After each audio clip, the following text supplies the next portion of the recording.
Here is the voice of the working class, Rick Smith.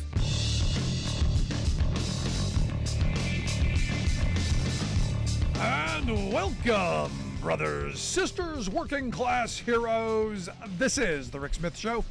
Thanks so much for being here today on the big program. Lots to get to, lots to talk about. Big freaking news. Big day. Big news. Important news. Breaking news. And let's just have Sean Fain, the president of the UAW. Let's start right from the beginning, right with the president of the UAW, giving the good news on the developments of the day. We have had a major breakthrough that has not only dramatically changed negotiations, but it's going to change the future of our union and the future of our industry. GM has now agreed in writing to place their electric battery manufacturing under our National Master Agreement. What this will mean for our membership cannot be understated. The plan was to draw down engine and transmission plants.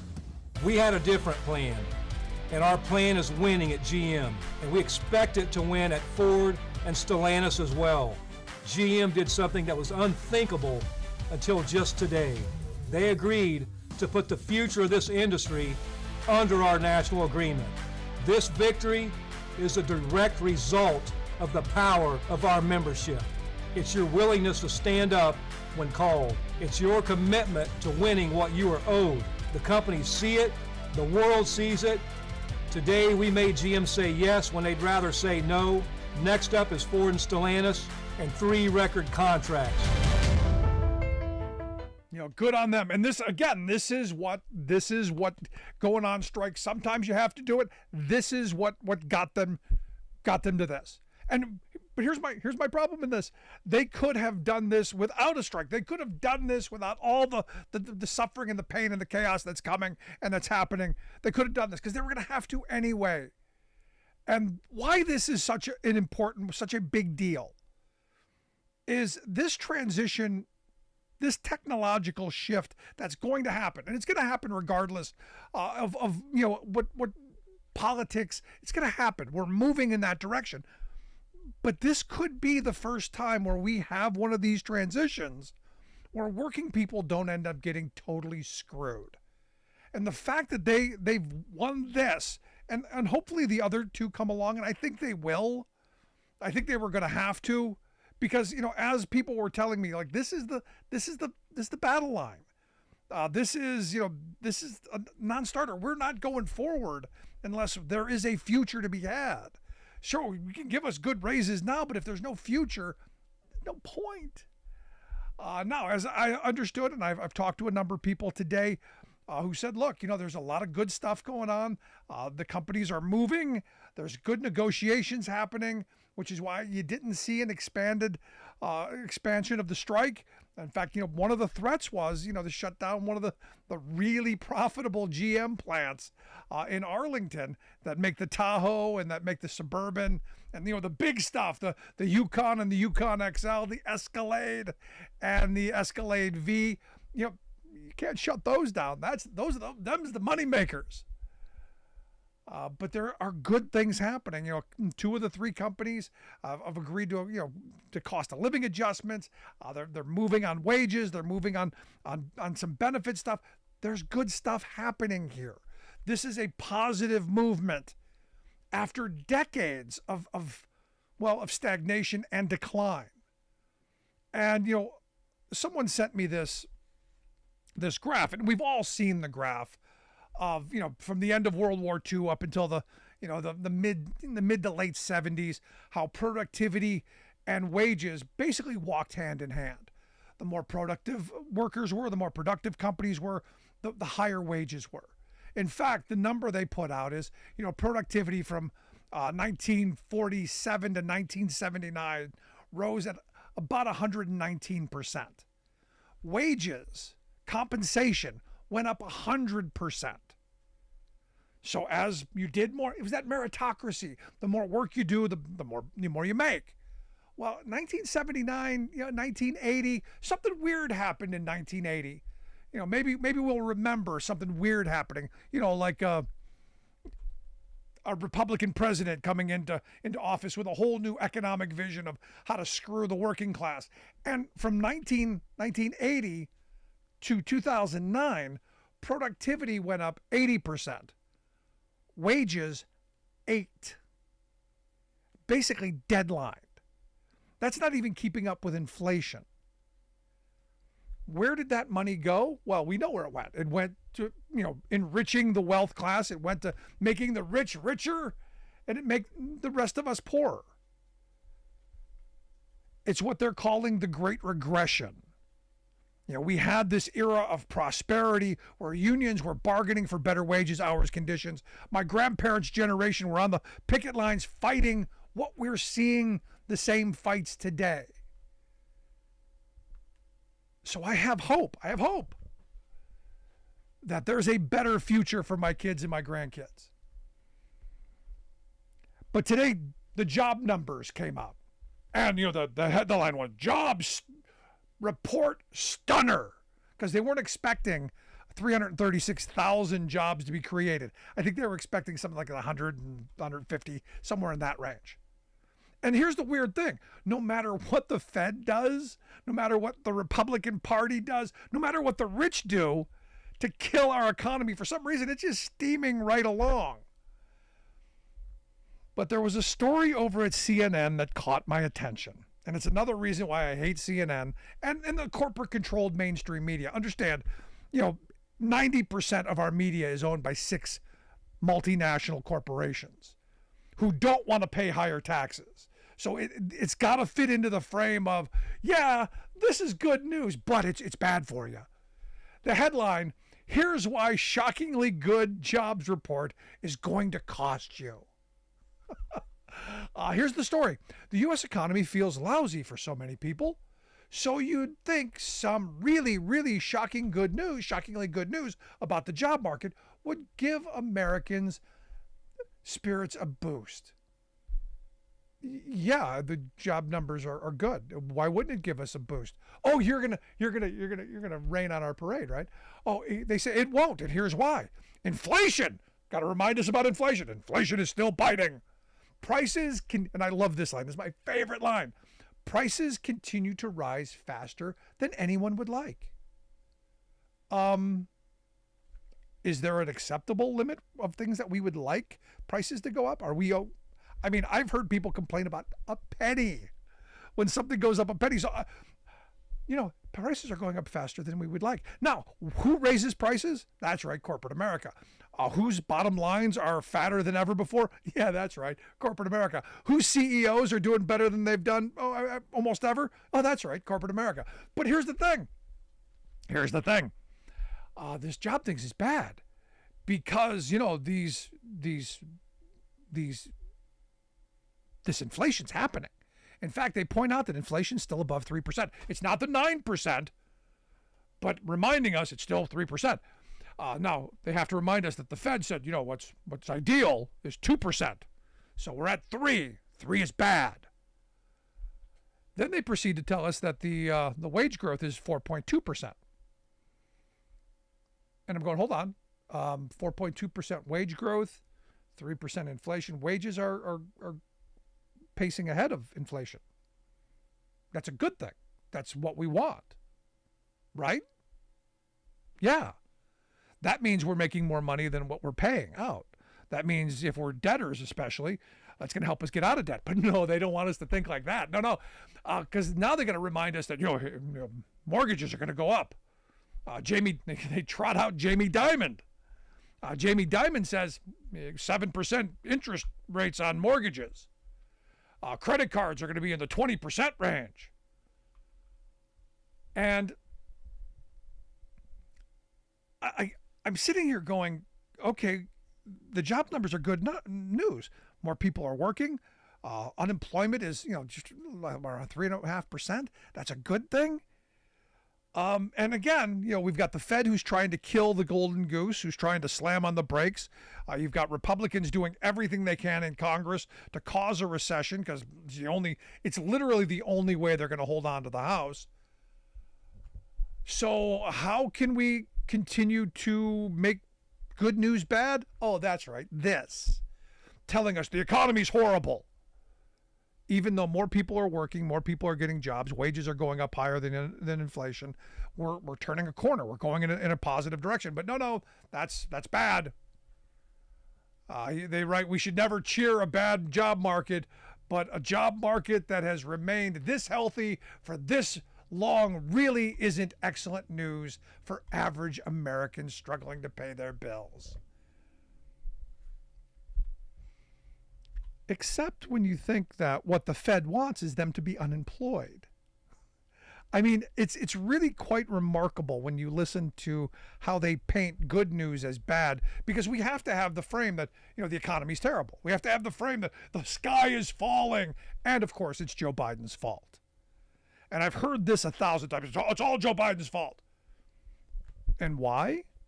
Because he's talking about giving workers the right to organize, actually walking a picket line so workers can fight for better wages, hours, conditions, and a just transition, as we just talked about with the UAW. And also, he wants to tax the rich. My favorite thing about the Sean Fain video is the T-shirt that he was wearing, and I love it. That said, "Eat the rich." At some point, we need to at least tax them. I'm not. That's not on my palate, but we at least need to be taxing them, because maybe this perverse incentive to have a news media that keeps telling us the economy, the sky is falling, the economy's dying, the recession is coming, all this bad news that they want us to believe. Maybe it stops. And I know bad news sells, bad news, if it bleeds, it leads. I get that. But this is good news. Even if the CNN businesses of the world think the sky is falling. Want to hear your thoughts? Email me, rick@thericksmithshow.com. I'm going to take a quick break. Lots to get to today. Wow, lots to get to. Quick break, right back. Stick around.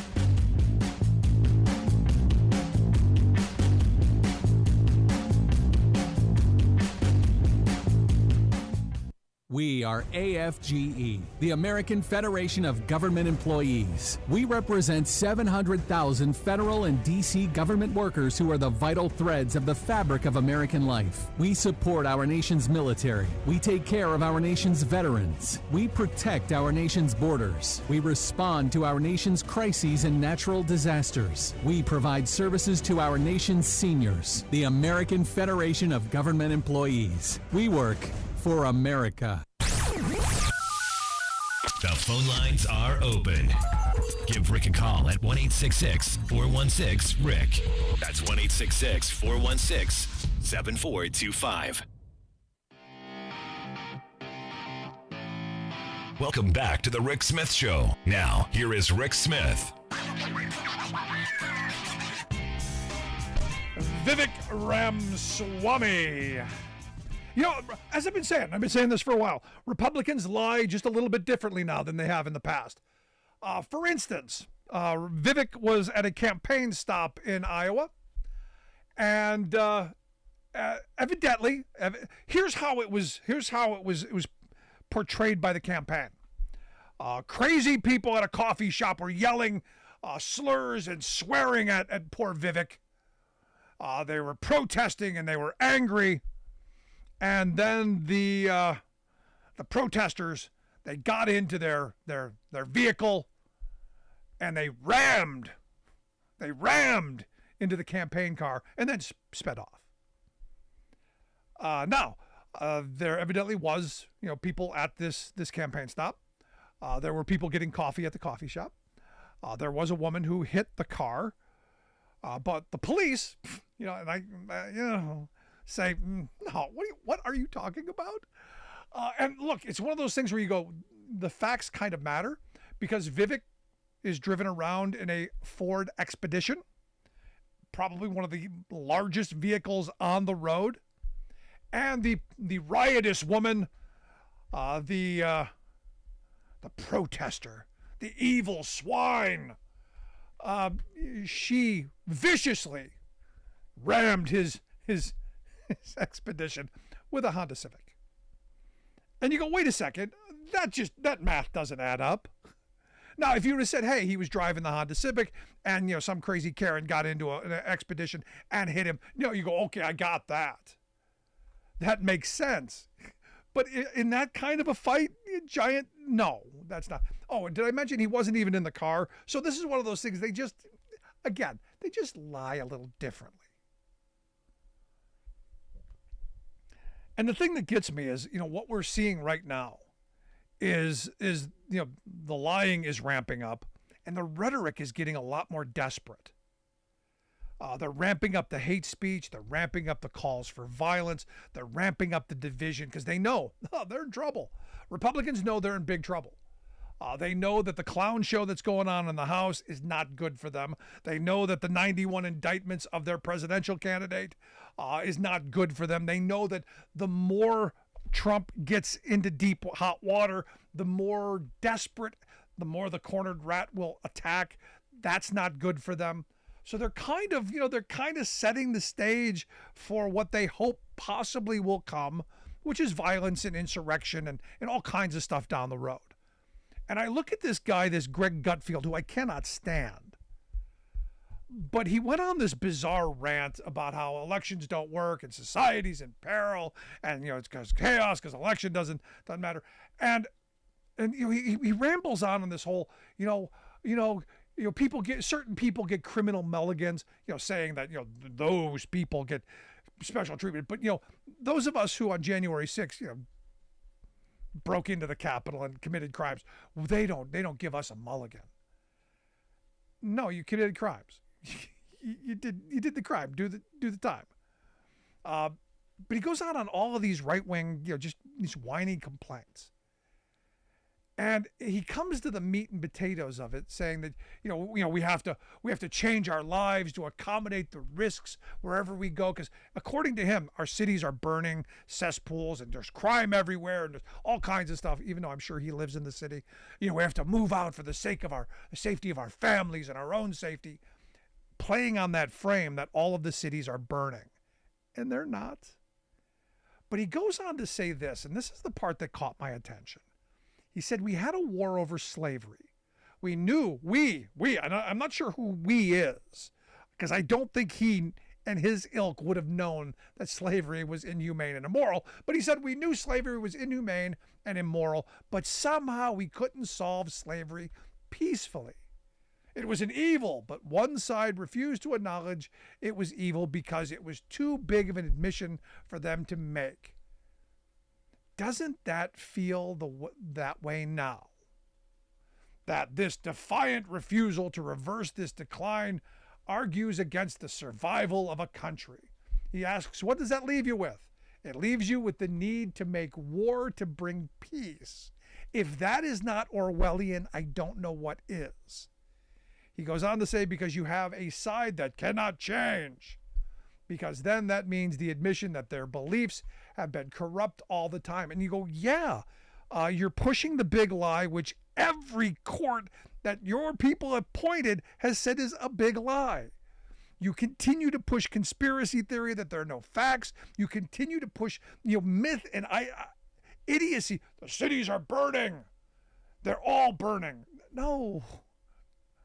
You go to any major city in this country and you're going to find crime areas. And those are the places where the poverty is. But he goes on to say, so in a way, you have to force them to surrender. So he's basically calling for civil war. He's calling for violence in the streets. And, someone says, whoa, we don't need a civil war. One of the other people on the show, no, we need elections. We need people to vote. And he loses his mind. Going, elections don't matter. Elections don't work. He goes on this bizarre rant.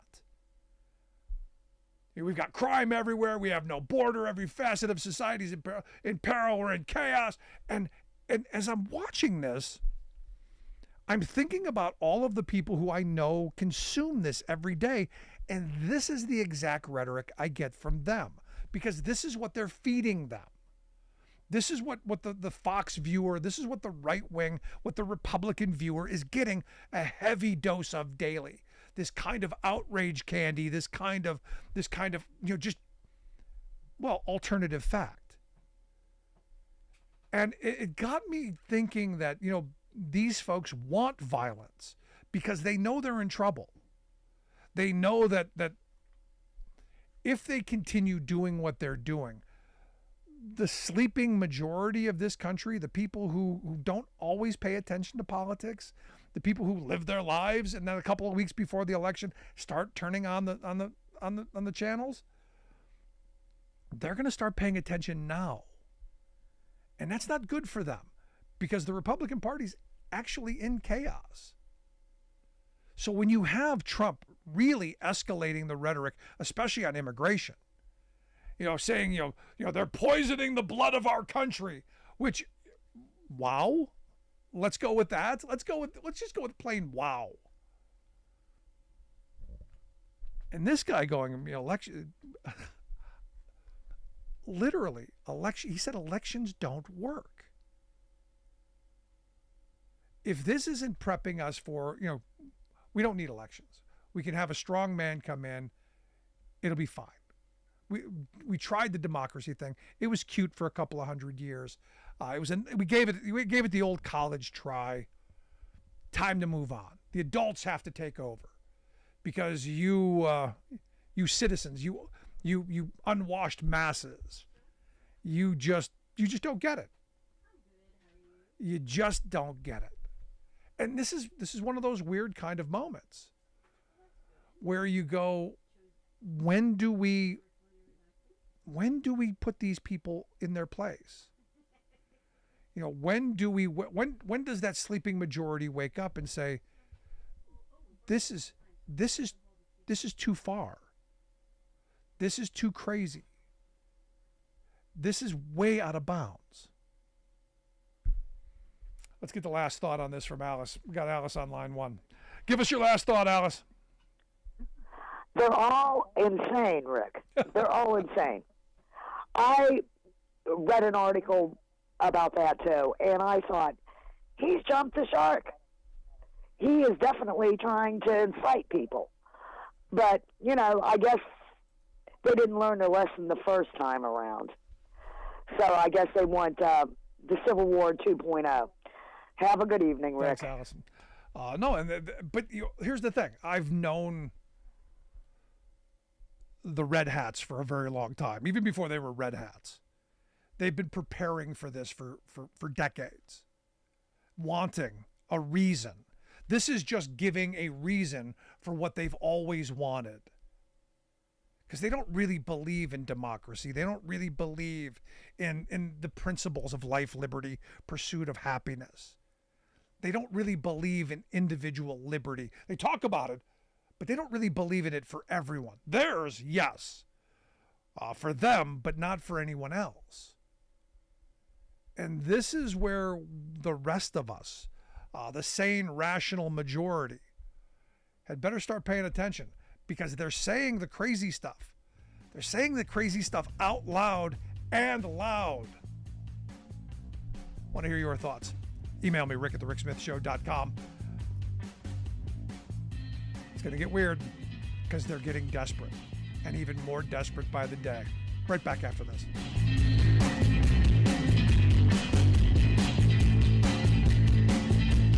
I'm Rick Smith, and this is Labor History in 2.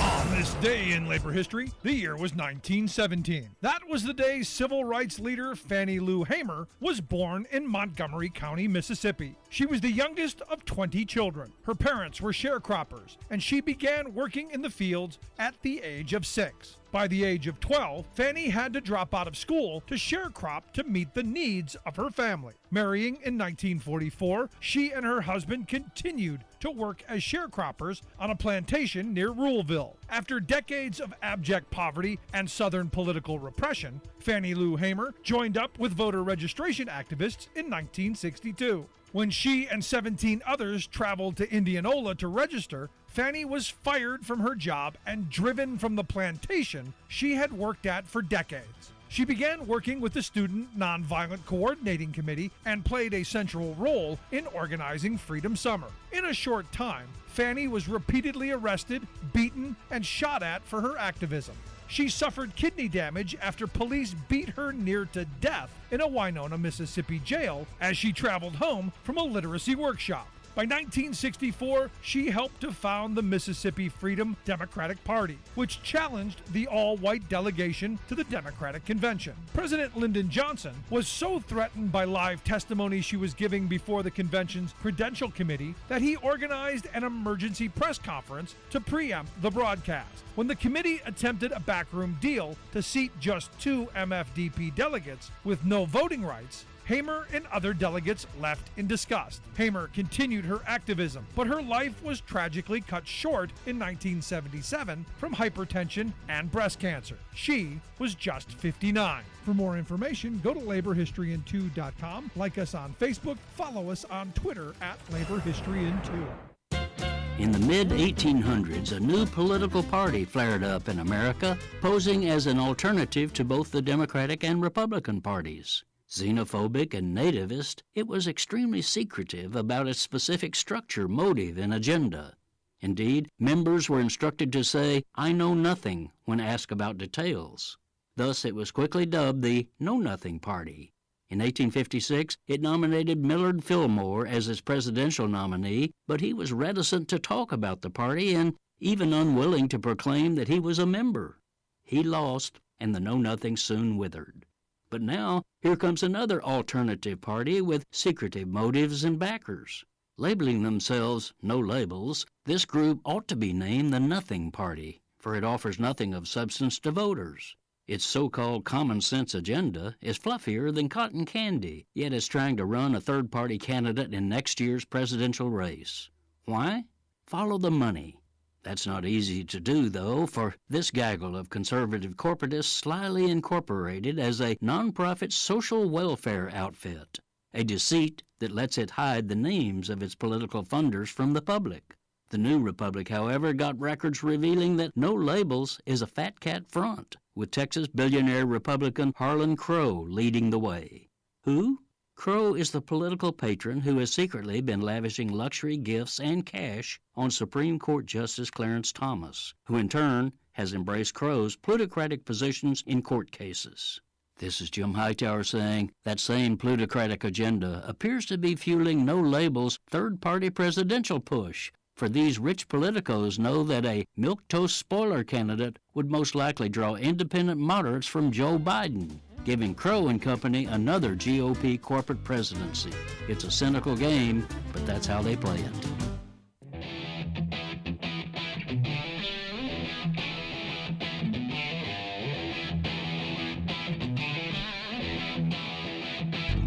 Welcome back to the Rick Smith Show. Now, here is Rick Smith. So, on October 11th, on Wednesday the 11th, the Stop Trump Summit, America in Crisis, will be happening in New York and online. We'll be able to get things online. The New Republic is hosting one of the most exciting events of the season, the Stop Trump Summit. They'll examine the disasters of Trump's first term, the state of the legal cases against him, his own strange psychology and that of his MAGA followers, the messaging and polling on his 2024 campaign. Everything concerned American citizens want to know about making sure he never takes office again. The day-long summit will gather the New Republic readers and enthusiastic New Yorkers and area supporters in a large-scale informal strategy session with some of the high-profile personalities, people like Michael Cohen, George Conway, Robert De Niro, Molly Jong-Fast, Don Lemon, Tara McGowan, Joel Payne, Jamie Raskin, Al Sharpton. The list goes on and on. Mary L. Trump, Randy Weingarten. It goes on and on and on. And one of the people who will most certainly be there is the guy who's put it all together. And that's why I've asked Michael Tomowski to come talk with us. He is the editor of the New Republic, TNR.com, the website. They are the folks putting on the Stop Trump Summit. Michael, thanks for taking time for us. Thank you for having me, Rick. Really appreciate it. So what's the point behind this? What obviously to stop Trump, but why now? Well, we're approaching the 2024 campaign season. I mean, we've already been in it, I guess, but now we're starting to get into the thick of it. The first primary is only a few months away. And, it's campaign time. By an old clock, this wasn't campaign time, but now it is. And it's time to start ringing the alarm bell and telling people, hey, you got to pay attention. You can't go to sleep on this. This election is not only the most important one that we've had in the United States for a while, but if the wrong guy wins, it actually could be the last one we have for a little while. So we want people to know that, and we want the New Republic to be very clearly on the side of ringing that bell and of telling people, wake up. We've really got to take this very seriously, and we've got to know the stakes in this election, and that's what this summit is about. Yeah, yesterday I used a quote from a Harvard professor of government, Daniel Ziblatt is his name. He said, if you want to know what it looks like when democracy is in trouble, this is what it looks like, and it should set off alarm bells that something's not right. And the fact that you've got a guy under 91 felony indictments most likely going to be the Republican nominee for president. I don't know. The fact that we've ousted a speaker, the fact that it doesn't seem like the Republican Party can, do anything other than cause chaos. Something's not right. Democracy's in trouble. Democracy's in big trouble. The Republican Party can't do anything but chaos. And we can see that, they're not going to replace Kevin McCarthy with a guy who's, a moderate who has relationships with Democrats. That's the farthest thing from their minds. They're going to replace Kevin McCarthy, who was already a pretty extreme rightist, with somebody who's even a more extreme rightist. So that's the Republican Party. And then there's Donald Trump himself. And the story that just broke today, Rick, that I know you saw, of him giving away these nuclear submarine secrets to an Australian citizen, to a citizen of another country. You just imagine if Hillary Clinton had done something like that. Just imagine if Barack Obama had done something like that. But it's just going to wash right off of him with his supporters. It's infuriating and it's vexing. But there is a segment of the American population that still is rational and that still can be spoken to, and that will decide this election, and to whom we can say, this man is unacceptable. And we're aiming for that slice of the electorate, and that's who we're trying to talk to, as well as our base. We want to galvanize our base, of course, but we want to talk to those people who can be persuaded to say, no, we can't cross that bridge. No, this is important. This is really important. It's important that you're doing this kind of broad-based educating and putting things out for our media to report on, because they're certainly not going to go out and find this stuff on their own. They've got to be spoon-fed, evidently, or if they're going to pick up at all. The story that we talked about yesterday on the program, and Fox News still has yet to mention the fact that this happened. Yeah, of course they do. And they probably mentioned Hunter Biden 40,000 times in the meantime.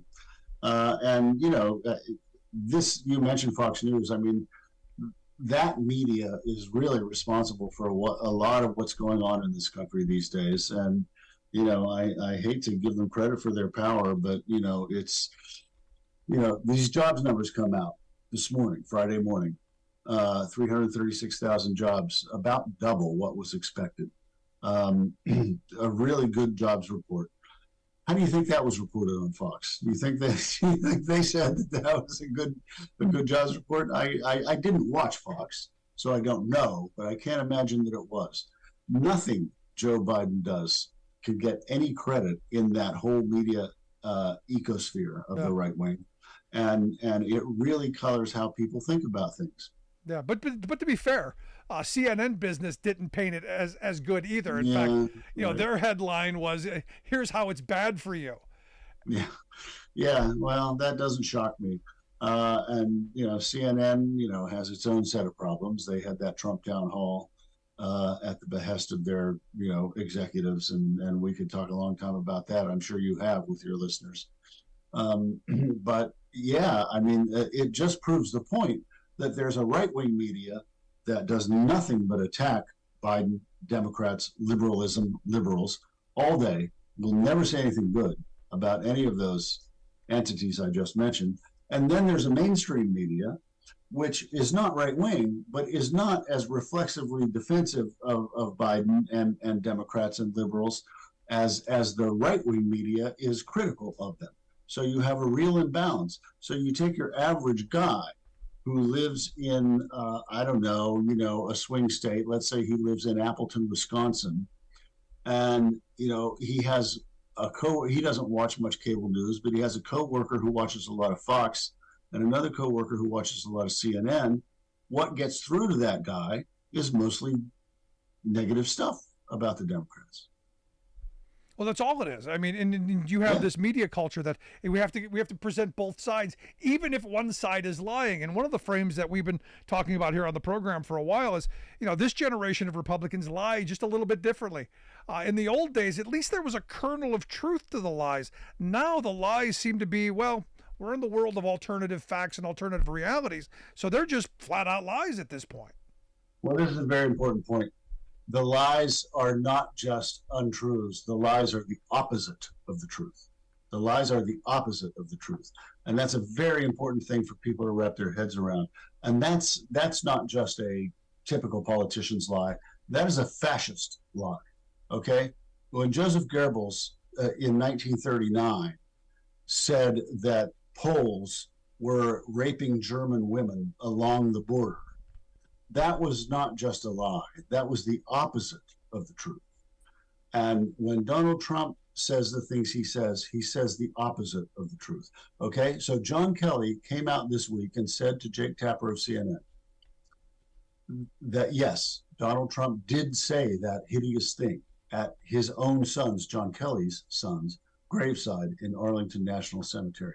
I don't get it. What's in it for them? Donald Trump, when that story came out from Jeff Goldberg in the Atlantic in 2020, he didn't just deny it and say, I never said that. He said the opposite of the truth.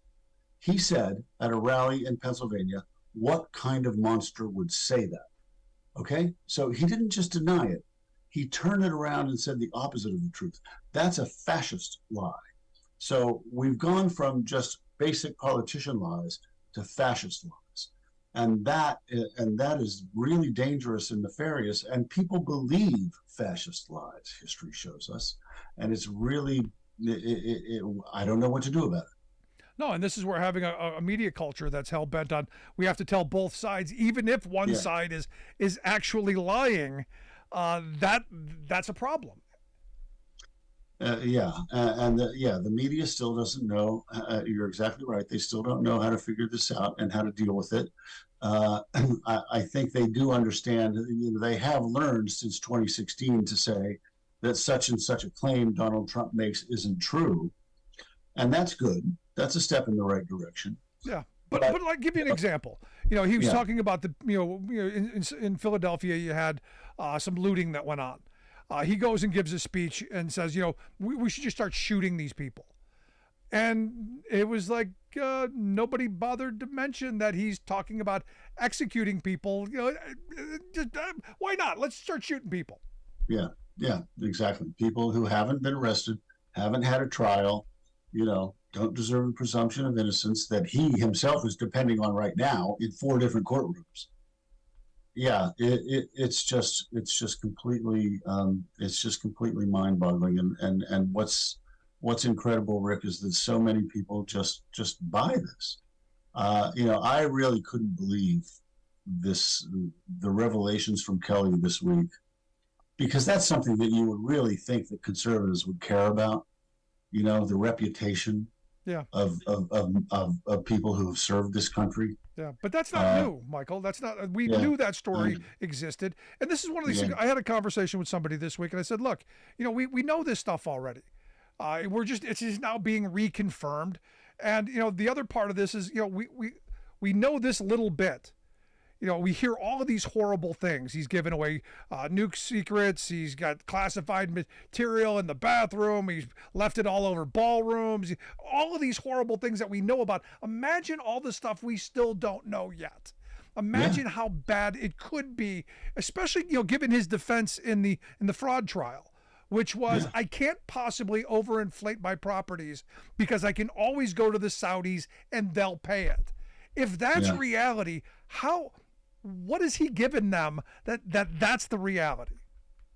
Yeah, exactly. And what's he doing with these secrets? What's he doing with these military secrets? Does he have them around just to be able to brag to his friends at Mar-a-Lago? That's probably the answer. But that's my thoughts. But what if the occasion presented itself that he could make money from? He always wants to make money from anything. Yeah, he cannot be trusted. Let's get back to the summit, the Stop Trump Summit, America in Crisis. It's on Wednesday, October 11th in New York.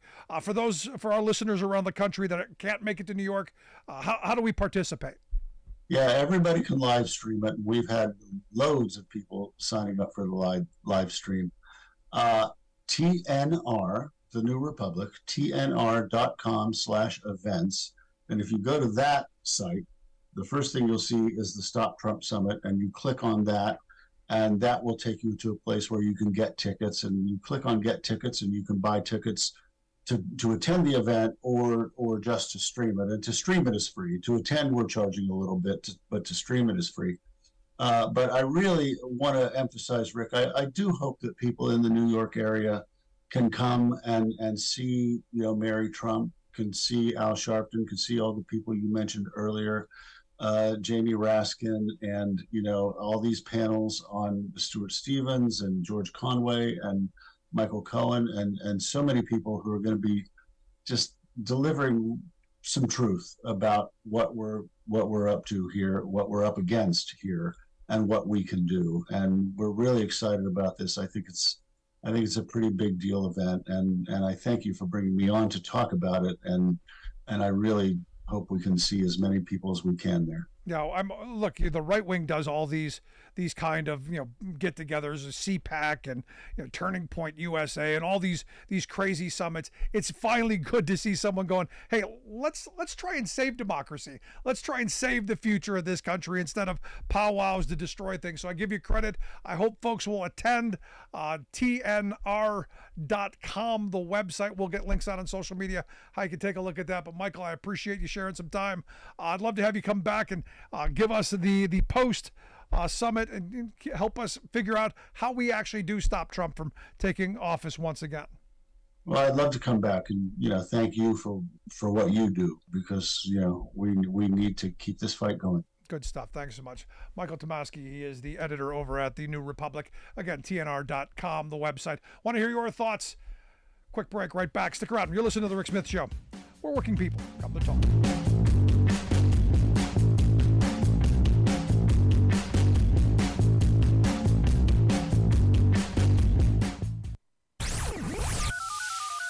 The phone lines are open. Give Rick a call at 1-866-416-RICK. That's 1-866-416-7425. I'm Rick Smith, and this is Labor History in 2. On this day in labor history, the year was 1993. That was the day that President Bill Clinton signed into law reforms to the Hatch Act. The Hatch Act was passed in 1939. It limited the political activity of federal employees. The act was passed due to accusations of alleged political cronyism by Democrats on New Deal projects. Half a century later, Congress loosened the restrictions. In his speech before signing the reform, President Clinton explained the changes, saying, quote, "The Federal Employees Political Activities Act, which I am about to sign, will permit federal employees and postal workers on their own time to manage campaigns, raise funds, and hold positions within political parties. Still, there will be some reasonable restrictions. They wouldn't be able to run for partisan political office themselves, for example." President Clinton described the importance of the changes, saying, quote, "We've been supporting democracy throughout the world, but here in our own country, millions of our own citizens have been denied one of the most basic democratic rights, the right to participate in the political process. He ended his remarks by saying, quote, "I look forward to the infusion and federal and postal employee energy, expertise, and dedication into our political system that this bill makes possible. Today, under the regulations of the Act, most employees can assist in voter registration drives, attend fundraisers, contribute money, and distribute campaign literature. They can even run for office in nonpartisan elections. They cannot, however, use their jobs to influence elections or engage in political activity while on the clock. Today, there remains a balancing act between protecting the free speech of federal employees and keeping the government politically neutral. Like what you hear? Check out more at laborhistoryin2.com. You're listening to The Rick Smith Show, where working people come to talk.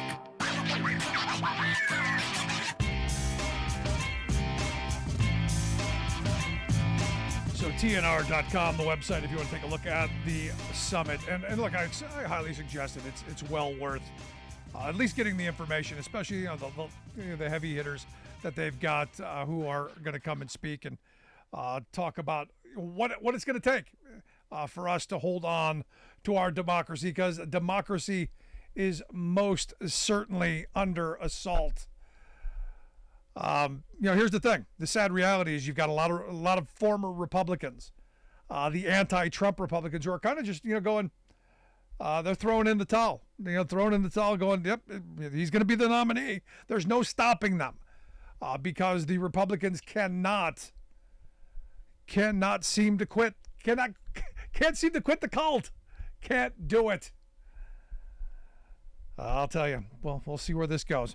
Let's go to the phones. We got Bob from Silicon Valley on line one. Bob, how are you today? Pretty good. I had to go to the South Bay, San Jose Kaiser. They put me on blood thinners, so I have to go to the laboratory twice a week. And so I came to the South San Jose thing, and there were a couple hundred people on the sidewalk, and you should have heard all the honking. Amazing. And as I went inside, because they really have to have my blood sample for this blood thinner thing, right? It was pretty gloomy in there, pretty empty. They're largely shut down. They had a few things that they handle for emergencies, and this blood test that I have to have twice a week is one of those things that qualifies that. But I can tell you it was pretty gloomy inside, and outside the spirits were great, and all the honking and horns was amazing. Yeah, you're talking about the fact that you've got 75,000 Kaiser Permanente workers who are on strike. Went on strike for 3 days. They will be back very soon. So what do you think about what's going on? Well, today is the third day, and the spirits were really great. And I introduced myself to the people there, and because a million years ago, I was a member of SEIU, and I was a shop steward, a chief steward, and a negotiating team member. And I let them know that, and I understand that, the issues. It's not all money. It's also working conditions. Yep. And these people are the frontline people during COVID. They were working because they had to deal with people, but they were being stressed incredibly. And staffing is part of the issue. Yep. I guess if you really drill down, the price of housing is so high here that people have to commute from an hour away or even more. And they haven't been able to fill some of the vacancies, so they were calling people from agencies to come in. Well, those people, these are various people with licenses, licensed technicians and RNs and so on. There's a whole bunch of different specialties that all require licenses. So yeah, the people that come in from the agencies have the licenses, but they don't know if something goes on, which extension number to call.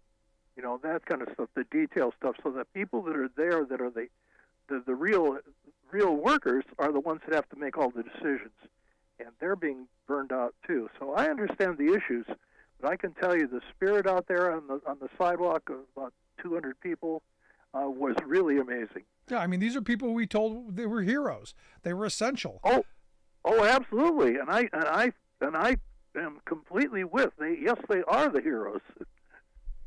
And they anyway, I internalize wanted that. to let you know that the spirits are good, and I think, with just my gut feeling, is Kaiser's waking up a little bit about overworking and short staffing. No, and this is what I said, the other day. I said, look, the reality is I don't know why Kaiser would push to this point when they're going to have to give in, or it's going to cost them a whole boatload of money, even more than they would spend by giving the union everything they wanted, because the union isn't asking for anything completely out of bounds. There's nothing outrageous in their requests.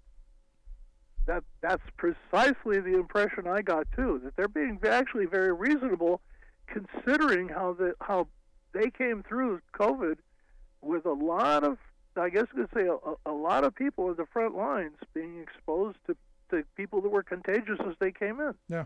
So I give them a lot of credit for that, and working through all that. So, yeah, it would be hard for me to do it. No, good for you. Good for you to get out there and stand with those folks, Bob. Good stuff. Oh well, Rick, as a member of that same union, although in another branch of it, as a shop steward, a chief steward, a negotiating team member, I could not stop there. I had to be there. Anyway, thank you, Rick. I thought you'd appreciate hearing a little Thank bit you. of good Appreciate news. it. No, and this is the thing that gets me. I looked at the demands. They're crazy. They aren't extreme. They're really reasonable. In fact, I would argue too reasonable. Now, I love the fact that Bob got out there and adopted a striker for the day. I love the fact that he got out there and walked with those folks and talked with them. I love that. And in fact, we all should be adopting a striker. We should all be getting out on these picket lines and understanding what it means to get out there and fight for something and win something. That's how we're going to move this economy in a better direction. That's how we're going to rebuild and revive the middle class, by reunionizing. That's how we're going to reunite this country. I've been saying it for the longest time. That's the reality of where we are. And this is the thing that gets me. You look at all of these strike scenarios. None of these unions have asked for anything that these companies cannot pay. They haven't. What they've asked for are things the companies don't want to pay. Now that's the difference. They don't want to share. They don't want to divvy the pie differently because they've had it so good for so long. You think about from the Reagan era till now, you have had labor under control. The firing of the Patco workers, the shot heard across the boardroom, meant that it was open season on workers. The fact that you could then go permanently replace people in economic strikes, you could do all kinds of stuff. And you always had, a pro-corporate government that was willing to, or a pro-business government that was willing to go, screw those working people. This is why, again, I'm a big fan of what Joe Biden's doing. Because there's a chance here. There's an opportunity. We're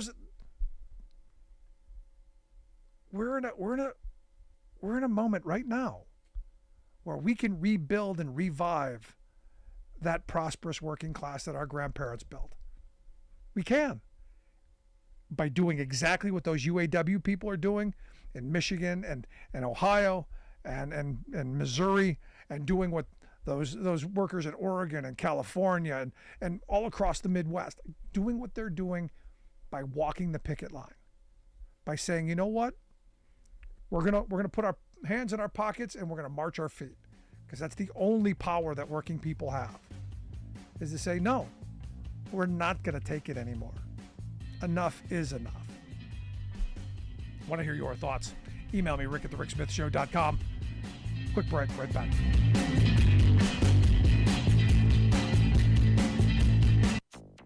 Unprecedented and deeply alarming. Scientists are freaking out about September's record heat and Antarctica's missing ice. Critical climate targets still barely within reach thanks to growth of renewable energy. Plus, we will be bold. We will be radical. Bold and radical. British Prime Minister cancels high-speed rail, expands offshore drilling. All that bold, radical news and more straight ahead. From BradBlog.com, I'm Brad Friedman. And I'm Desi Doyen. Stand by for 6 minutes of independent green news, politics, analysis, and snarky comment. So I have a choice of electrocution or shock. You know what I'm going to take? Don't care. Both sound good to me. This is your Green News Report. Okay, Desi Doyen, the fallout from the summer that is apparently never ending continues today, and now there's concerns down in Antarctica? Yes, climate scientists are freaking out a bit after the hottest summer in recorded history. Temperatures in September are even more abnormal across the planet. Preliminary data from Japan's Weather Service this week indicates September 2023 beat the previous warmest September by such a wide margin that climate scientist Zeke Housefather called it, quote, absolutely gobsmackingly bananas. NOAA scientists warn that global heat will keep rising as the El Nino weather pattern in the Pacific peaks early next year, and to, quote, expect more records to be set in the coming months. I am expecting. All of that heat has consequences, especially for wildlife that can't escape. In Brazil, more than 100 Amazon River dolphins were found dead in a remote rainforest lake amid record drought and record hot water temperatures that topped 102 degrees Fahrenheit. Scientists are also freaking out a bit because Antarctica's sea ice just hit a new unprecedented record low by an astonishing margin, according to the National Snow and Ice Data Center, increasing concerns that it could be entering a state of accelerating decline brought on by man-made global warming and record warm oceans. It matters because Antarctica's sea ice helps stabilize its vast land glaciers that would raise global sea levels substantially. And sea ice influences the ocean currents that distribute heat, nutrients, and oxygen across the planet, supporting the ocean food chain. As New Zealand scientist Natalie Robinson warned in an interview with News Hub, if we're going to change how the sea ice forms, we're actually changing some fundamental aspects of the global ocean system. Oh, that's all. In the UK, Conservative Prime Minister Rishi Sunak last week watered down Britain's climate targets, bizarrely claiming that it was in the nation's best long-term interest. This week, Sunak announced he canceled a much-anticipated segment of a major high-speed rail project that would have revitalized northern England's economy and reduced air pollution. Then, Sunak approved a major new offshore oil and gas drilling project in the North Sea, ignoring warnings from scientists and the UN that countries must stop developing new fossil fuel resources to avoid catastrophic climate change. The move comes in advance of parliamentary elections and were broadly condemned even by Sunak's conservative predecessors. What the hell has gotten into Sunak? And maybe I should say, who has gotten to Sunak? Here in the U.S., Arizona's Democratic Governor Katie Hobbs said this week she is terminating controversial state-issued land leases that for years gave a farm owned by Saudi Arabia the ability to pump virtually unlimited amounts of the desert state's groundwater for free to grow alfalfa for export to Saudi Arabia. Worsening drought in Arizona has brought renewed attention to the issues of foreign-owned farms and unregulated groundwater pumping. I guess it has. Cue the right-wing outrage. The Department of Energy finalized new, upgraded energy efficiency standards for natural gas-fired furnaces, requiring 95% efficiency for non-weatherized gas furnaces and those used in mobile homes. Take your dirty hands off my gas-powered furnace. The department says the new efficiency rules will cut down on indoor air pollution and save consumers money on energy, collectively $25 billion over 30 years. Stop saving me money and saving my life. And finally, some encouraging news. Thanks to the rapid growth of renewable energy and electric cars around the world, the UN's International Energy Agency says we still have a chance of limiting man-made global warming to 1.5 degrees Celsius above pre-industrial levels. However, to hold global warming in check, countries must triple renewable energy capacity, double the rate of energy efficiency upgrades, and cut methane emissions from fossil fuel production by 2030. The IEA says the methane solution would cost the oil and gas industry just $75 billion billion, or 2% of their profits in 2022. So there's still a chance.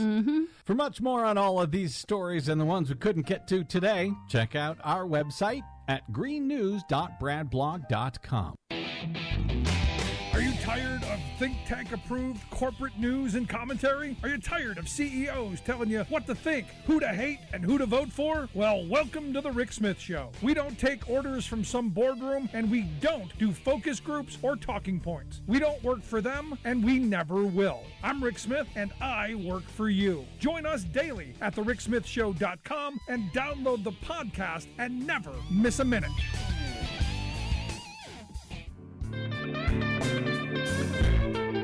Welcome back to the Rick Smith Show. Now, here is Rick Smith. So the hashtag 50 years of harm. 50 years the American Legislative Exchange Council has been doing their dirty work. Most of those years behind closed doors, without anybody knowing what's going on, without we the people knowing just how bad they have been and the kind of insanity that's been going on. It was only about, I guess, maybe about 12, 13 years ago that we started finding out just how bad they were with this model legislation that they were pushing through, the buying of our legislators across the country, whining and dining and feeding them, and, well, probably much more and much worse.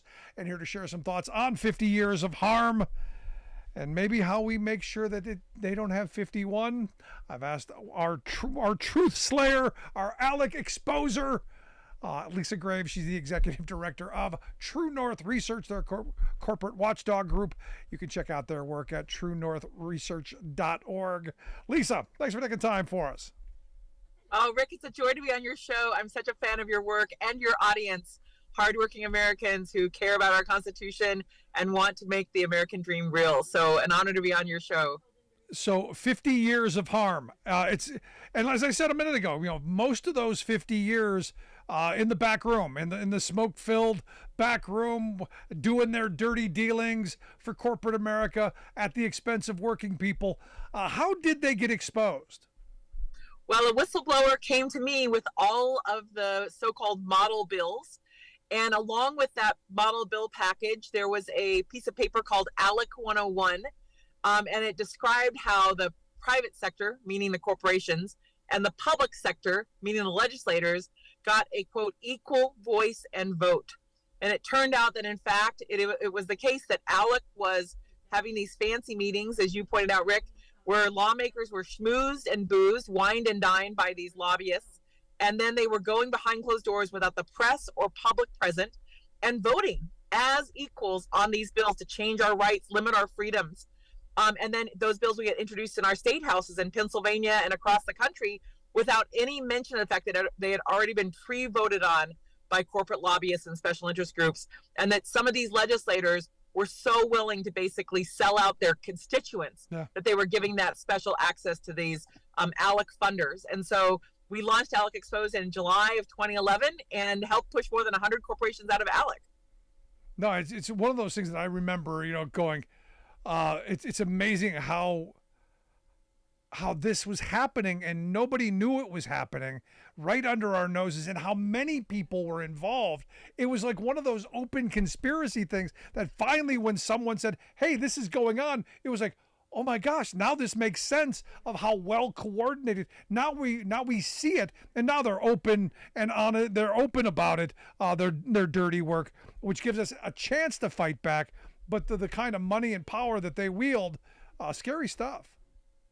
Well, that's right. And, I really want to do a hat tip to the National Education Association, one of the major teachers unions in the country, who back in the 1990s was trying to raise the alarm about what ALEC was doing, targeting public schools, trying to privatize public schools. And then similarly, there was an effort by People for the American Way to do the same, to try to highlight what was happening with ALEC. The trial lawyers tried to highlight it too. I think it was Defenders of Wildlife, a couple of the green groups, but no press would cover it because they didn't have the bills. And so having that whistleblower, and I just want to say, Rick, that whistleblower was the result of the actual action of activists in this country who, for the first time in 2011, after some Daily Coast bloggers started writing about ALEC, there was a small protest at an ALEC meeting in Cincinnati, the first time in like nearly 40 years that it had ever been protested. And as a result of that protest, someone with a conscience within ALEC came out with those bills and shared them, and they came to me. Wow. I ended up with those bills and published them. And so that was directly due to writers, bloggers, people, a handful of people who showed up to protest ALEC, really unmasked them.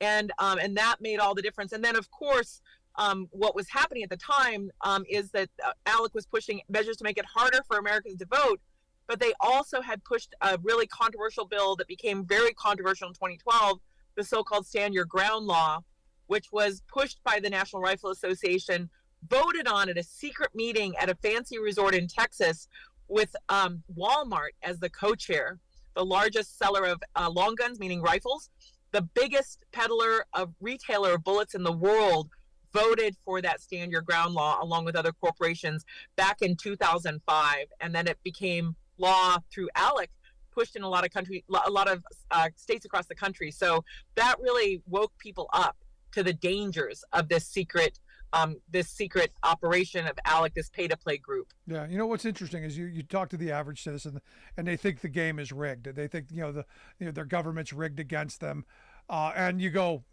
here it is. This is who's rigged the game. This is who's behind a lot of that sentiment. And as you said, it was just a couple of years ago that someone came and said, here's this model legislation that we now know about. Unemployment being one of them as well, that they went and attacked all across the country. We don't know all of the damage they've done over the 40 years that no one exposed them. Or do we? Do we have an idea of all the damage they've done in the past? Well, we have taken a deep look, and along with allies like Common Cause, People for the American Way, Greenpeace, labor unions, almost across the board have done a lot of investigating, and we discovered some really shocking things. So, for example, we learned that ALEC was partnering with a white supremacist to attack giving DC voting rights in the 1970s.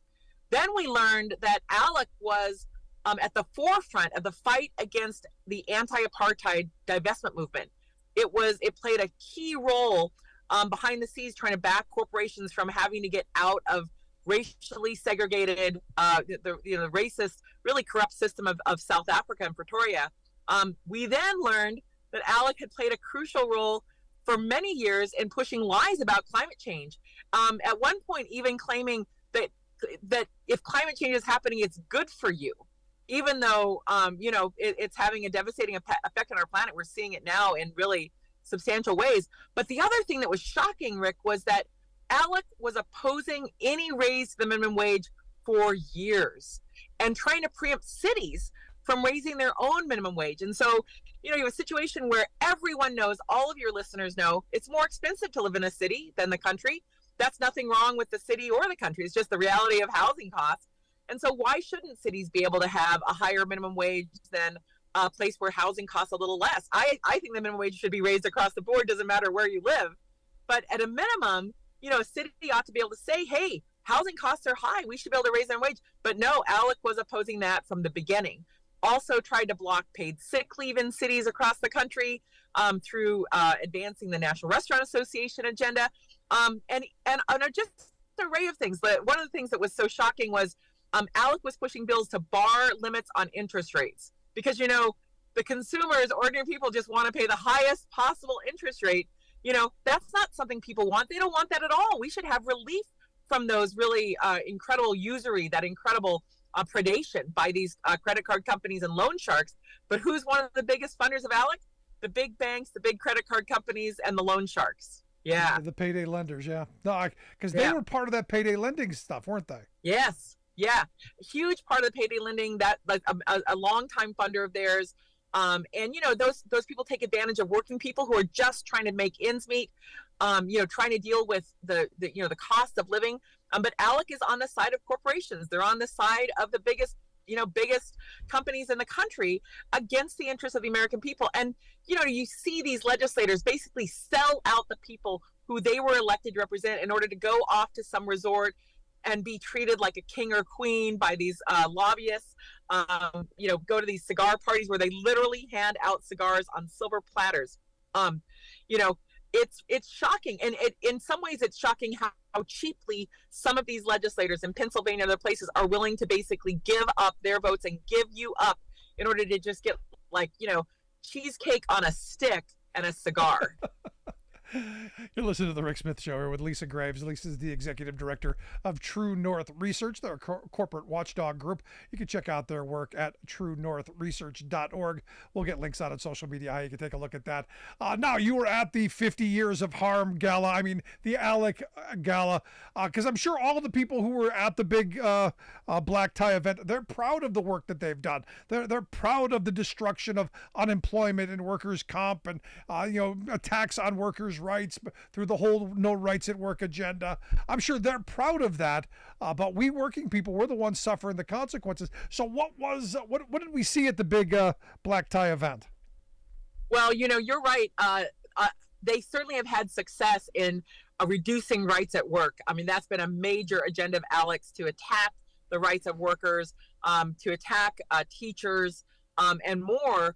But you wouldn't know how proud they were by how they scurried into the building as this effort, this action was taking place outside the National Portrait Gallery, very posh, lovely building in D.C., as people, were standing there with the signs and the bullhorn, calling out ALEC. These ALEC legislators and lobbyists in their tuxedos and fancy sequin gowns were, for the most part, rushing into the building, not willing to defend the record of ALEC, just trying to hide from the American people, which is their modus operandi. Even though ALEC, since we started putting those bills online 12 years ago, and since we used through the Center for Media Democracy, which I'm now the board president of, but which I previously led, and other efforts, we started putting those bills up. ALEC started putting some of its bills up online too, to try to keep people from going to our website where we explained how bad these bills were, how bad these model policies were. But what we know is that it's not just the people that we've seen, like some of these corporations that are long-standing ALEC funders, like Big Tobacco. We know now that one of the biggest new funders of ALEC is Leonard Leo, the guy that people may know from packing the Supreme Court and trying to get the court to be stacked with judges to overturn our rights. And that includes labor rights, which they did a few years ago, as well as Dobbs, the abortion case, signaling that they might even go after contraception, Americans wanting access to contraception, and also attacking environmental rights. So Leonard Leo, through a couple of his operations, is now one of the biggest funders of ALEC too. We didn't see him go into the portrait gallery. We saw a bunch of other people in very fancy attire go in, but boy, did they mostly go in fast. They didn't want to hear from the American people. Yeah. What's interesting to me is, they're going into the portrait gallery. That can't be cheap. No. Yeah, we're going to get a FOIA in and find out how much that cost. One of the things that was a bit shocking about that event was we could see who the gala sponsors were. The Center for Media Democracy, David Armiak, who's the chief investigator over there at CMD, posted that on Twitter. But what we saw was that, it was a number of these Leo tie groups. Of course, Charles Koch's operations were there. Charles Koch, one of the biggest billionaires in the world, an oil baron who's made a ton of money on oil futures and things like that. But also the Humane Society was there. That was a shock to see the Humane Society sponsoring ALEC. One of the first bills I read when that whistleblower gave me those bills was a bill to block Americans from being able to effectively sue pet food companies, big, huge pet food conglomerates, for damages if their pets were killed due to, a poorly formulated, puppy chow or something. But there was Humane Society. So, I'm hoping Humane Society is going to take a second look at why they are underwriting this voter suppression right-wing organization with the money that people are sending in to actually try to protect pets. Wow. It just gets crazier and crazier. Yeah. Sometimes what happens is one of these right-wing lobbyists will just sign up and no one's minding the store at the top of the corporation. That's actually why some of those corporations dropped out of ALEC, because they didn't even know they were part of ALEC, that their right-wing lobbyists had basically paid the dues, $10,000, $15,000 to be part of ALEC. And as soon as they learned more about ALEC, a lot of those corporations dumped ALEC, and rightly so. Well, let's hope everyone dumps Alec, because the 50 years of harm is far too much. Lisa, I appreciate you taking some time. Good on you for getting out there and having the voice heard. I hope folks will check out your website, truenorthresearch.org. You guys do incredible work. I hope you come back and keep us up to date on what's going on. Will do, Rick. A joy to see you and just a joy to be on your show. And hello and thank you to your amazing listeners. Thank you so much. Thanks so much, Lisa Graves. She is the executive director there of True North Research. Want to hear your thoughts? Email me, rick@thericksmithshow.com. Going to take a quick break. Right back after this. Stick around. You listen to The Rick Smith Show. We're working people. Come to talk.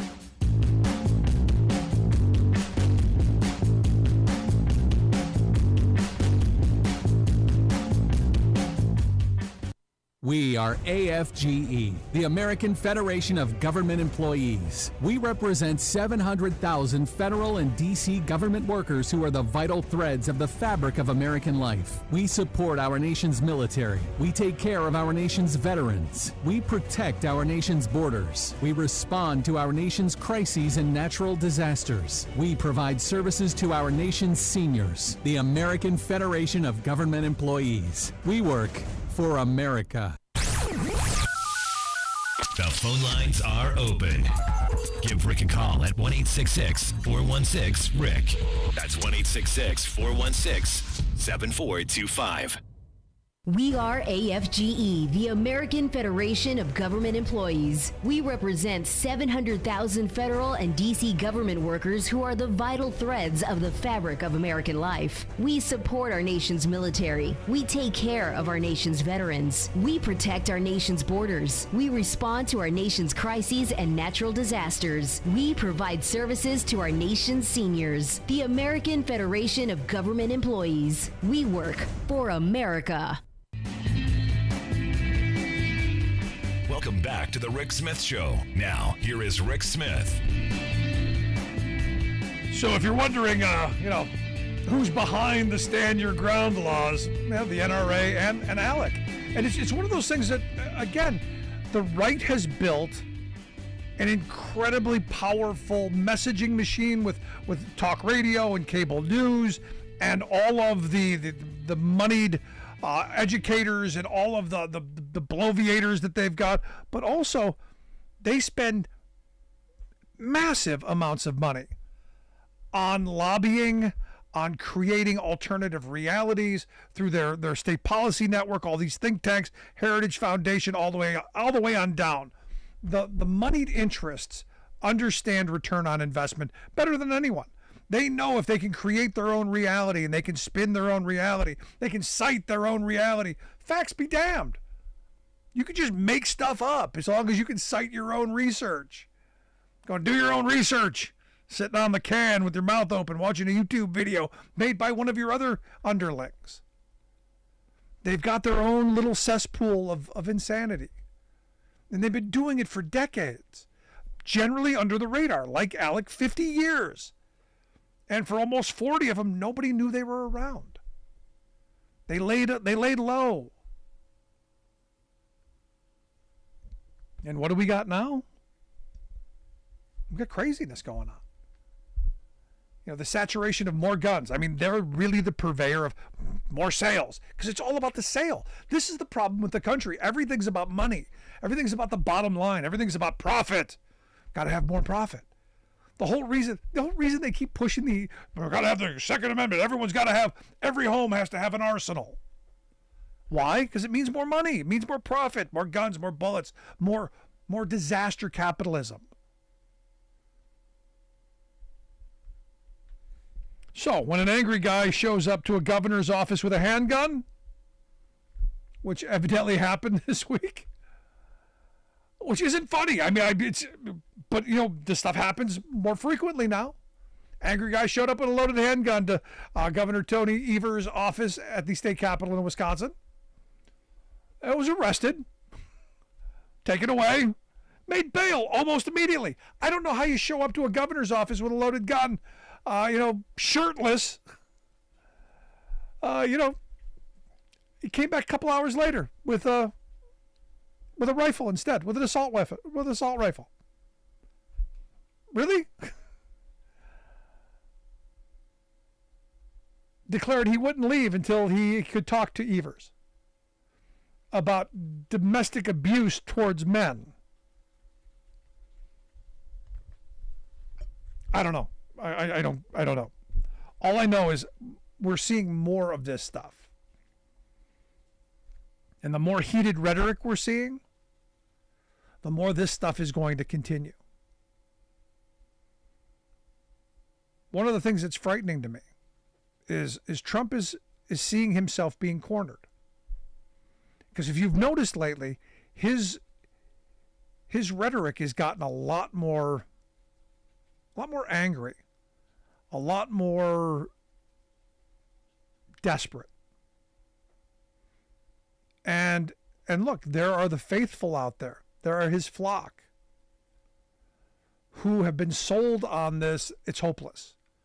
I talk to people every day who truly believe what Greg Gutfeld was talking about, that our schools are filled with cat litter boxes, that the teachers are indoctrinating our children, that they're forcing kids to transition. I mean, just craziness.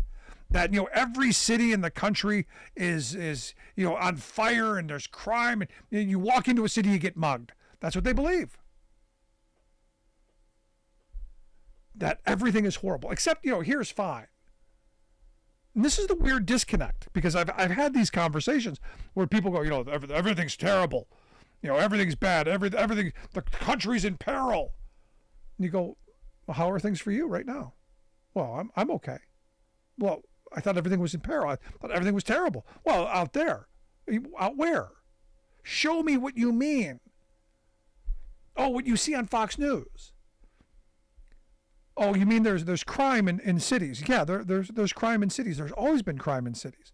In places where you have high poverty rates, where you have desperation, you're going to have crime. When I was a kid growing up in the 70s, I lived in a high poverty, high crime area. Saw lots of crime when I was a kid. Saw lots of man's inhumanity in man. I'm curious, why that wasn't Joe Biden's fault back then. Oh, that's right. It's convenient now. If we solve poverty, if we solve some of those problems, maybe we solve the crime problem. Then there's the drug thing. We've always had drug problems. Why now? Oh, that's right. You got a Democrat in the White House. Immigration, same thing. Immigration is not Biden's fault. The fact that we have a Congress that can't come up with a solution, can't come with a path forward, is beyond me. Now, is it such a complicated situation that, given the fact that we've got so many crazy people in Congress right now because we're not right now, could that be part of it? Could it be the solutions that we're given are impossible? Because what I'm told by my red hat friends is there are only two solutions. What they want is slam the door, build fences, build walls, electrify, shoot people coming across the border. There's that. And then there's, what evidently they believe Democrats want, which is swing the doors open. And I've yet to find, it's not true. I did meet one person who said that we should swing the doors open. And they believed that the border should be like goods. We should be able to go back and forth.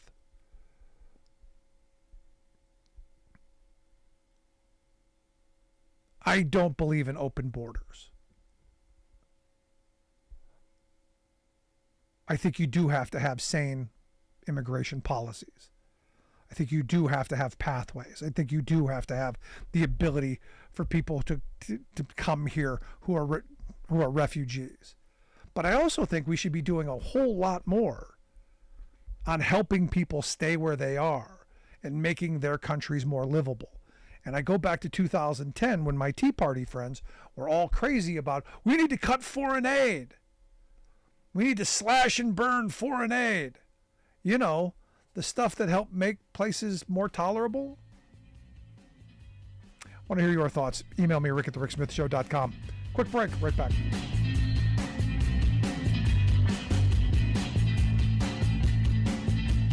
I'm Rick Smith. And this is Labor History in 2.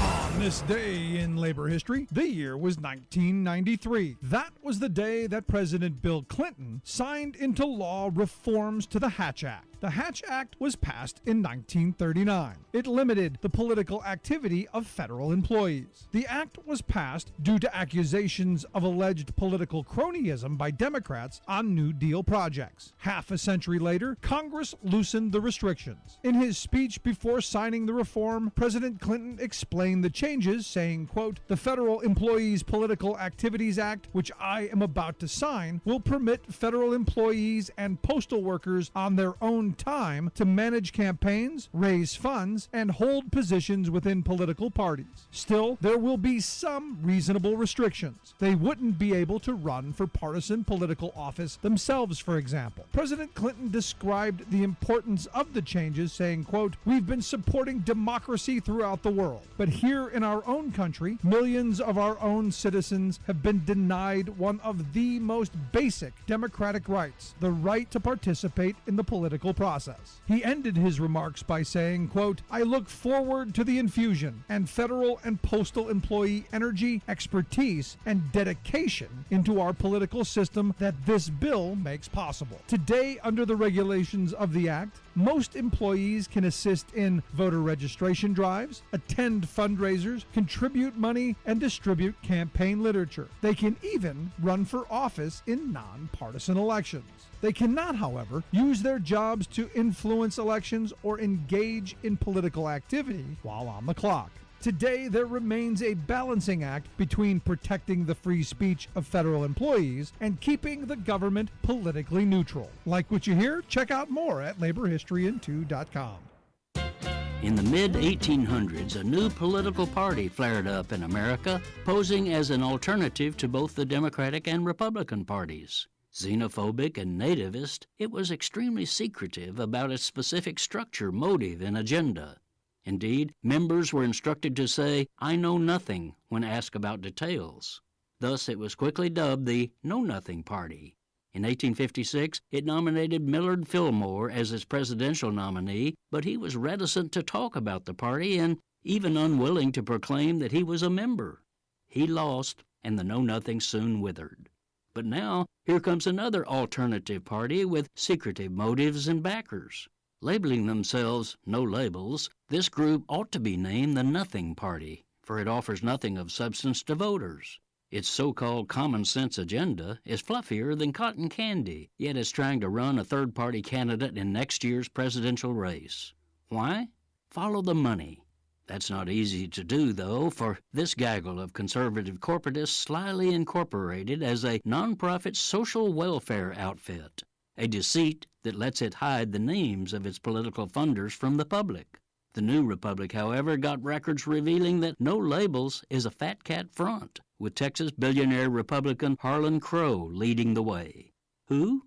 Crow is the political patron who has secretly been lavishing luxury gifts and cash on Supreme Court Justice Clarence Thomas, who in turn has embraced Crow's plutocratic positions in court cases.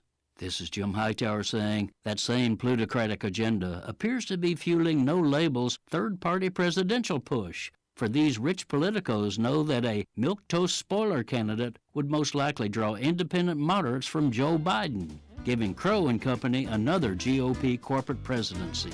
It's a cynical game, but that's how they play it.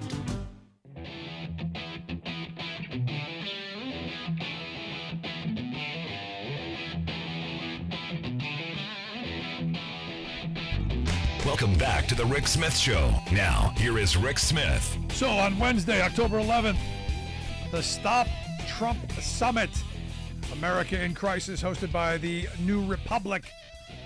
This is, they're saying, one of the most exciting events of the season. They're going to examine, well, the disaster of the Trump first term, the state of his legal cases, his own strange psychology, and that of his MAGA followers, the messaging and polling of the 2024 campaign, and everything concerned Americans should want to know and must know before making their decision in 2024 and making sure that he doesn't take office again. The day-long summit will gather the New Republic's readers and enthusiastic New Yorkers in the area to come together for a large-scale informal strategy session with some high-powered, high-profile, high-focus folks. People like Michael Cohen, George Conway, Robert De Niro, Molly Jong Fast. You have Tara McGowan going to be there, Al Sharpton, whole bunch of people. Randy Weingarten's going to be there, all kinds of folks. If you can't get to New York, TNR.com. That's where you go on Wednesday. You can stream the whole event for free. I highly, highly suggest it. Let's go to the phones. We got Howard on line 1 from Santa Fe. Howard, how are you today? Hey, Rick, I'm doing great, man. I really am. We've had a lovely day here. Balloon Fiesta started, I think, and the town's flush with tourism. Nice. Love Santa Fe. What's on your mind? Alec. They had a couple of their get-togethers within a couple of miles of where I lived 10 years ago. I really wanted to sneak on the property and see what the heck it was, but I didn't. Anyway, the most despicable thing about Alec, they come in with the bills written, and then they auction them off. And then you get it, the legislatures don't have to do any work at all. Yep. Except fold the money up and put it in their wallet. Now, that's the beauty of it. Alec does their homework for them. They get to just go and smoke cigars and drink whiskey and primp and preem and play beauty queen. Yeah. It's reverse legislation, in my opinion. Legislation for sale. Yeah. No, it's scary stuff. That's it. Sorry to be so somber on that, but that's a real reality of that. No, I appreciate it, Howard. No, it's excellent point. Thank you. And to Howard's point, look, I remember when the unemployment thing was going on. My legislature, who is now my congressman, Scott Pardon Me Perry, he used, I believe, one of the ALEC model legislations to move forward because, oddly enough, there was an identical piece of legislation put forth by another legislator, another Republican ALEC member here in Pennsylvania to attack unemployment insurance, that the language was, you would get thrown out of school for plagiarism if you would have turned it in. And this is one of those things where ALEC at the time was pushing this across the country. In fact, if I remember correctly, there was a legislator in Florida who didn't even bother to take Alec's name off of it and put their own on. They just put it right in with Alec's name on it. What the heck? Be honest. And I gave them credit. At least they were honest that they weren't doing their work. They were just doing the bidding of someone who'd bought and paid for them. So yeah, there you go. But appreciate it, Howard. I wish you would have snuck onto the property and told me more. But I've known people who have gone to these events, and they're lavish events. They wine and dine and schmooze and line the pockets. It's literally buying our legislators. Now that has tapped down since things have been exposed. But I got to tell you, I imagine go back into the 70s and the 80s and the 90s when nobody knew who they were, even the early 2000s when nobody knew who they were. You can see how this. You can see how this is a conduit to major payouts. You can see how this is a conduit to the next job after your legislator gig. And again, this is, I have people say they're for term limits. The reason I'm against term limits is Michigan. When Michigan passed their No Rights at Work bill, if you remember when Michigan went for right to work, it happened like thieves in the middle of the night. You had a bunch of Democrats and Republicans. You had a bunch of people who would have never voted for it had they stand for election, vote for it because they needed a job going out the door. And who do you think the conduit for that could have been? Oh, I don't know. ALEC. This is one of those things where, you got friends. You got friends who can be helpful in times of need.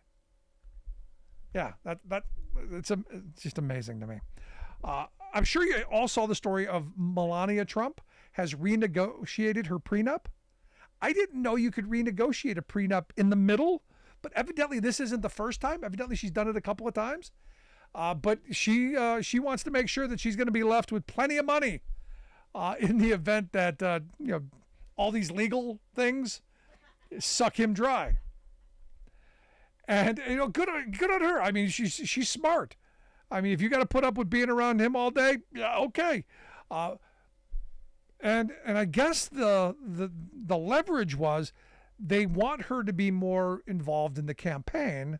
They want her to be more visible because she's actually somewhat likable. I don't know about that, but to the Red Hats, she's the queen. So in that she got the prenup, and this is one of those things where I'm going, the fact that her lawyers are saying we better lock some things in is telling me she knows there's going to be nothing left.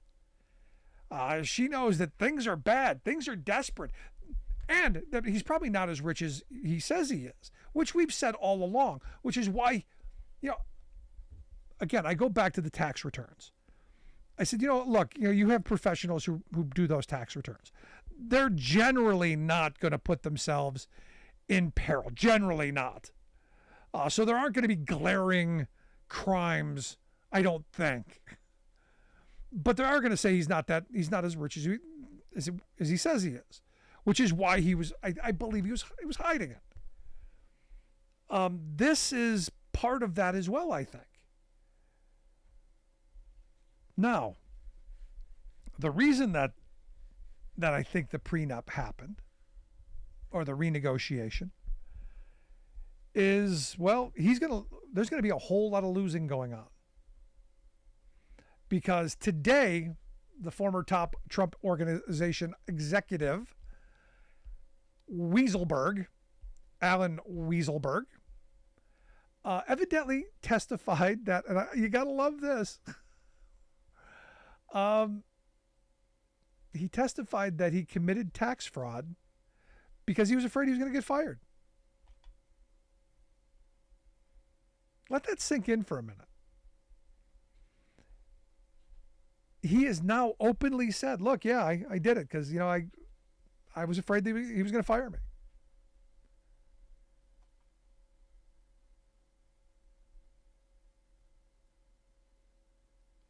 You think about the tagline, the Trump tagline.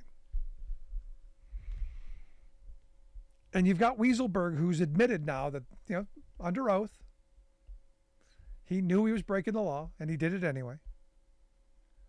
He overestimated the value of all of the things, even though Trump's statement was, no, I can't possibly overvalue.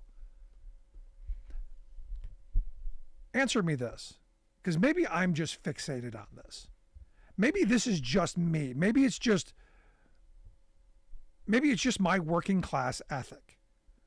Because I don't believe that you get something for nothing. I don't believe there's such a thing as a free lunch. I believe that most things are transactional. I believe that most things are quid pro quo.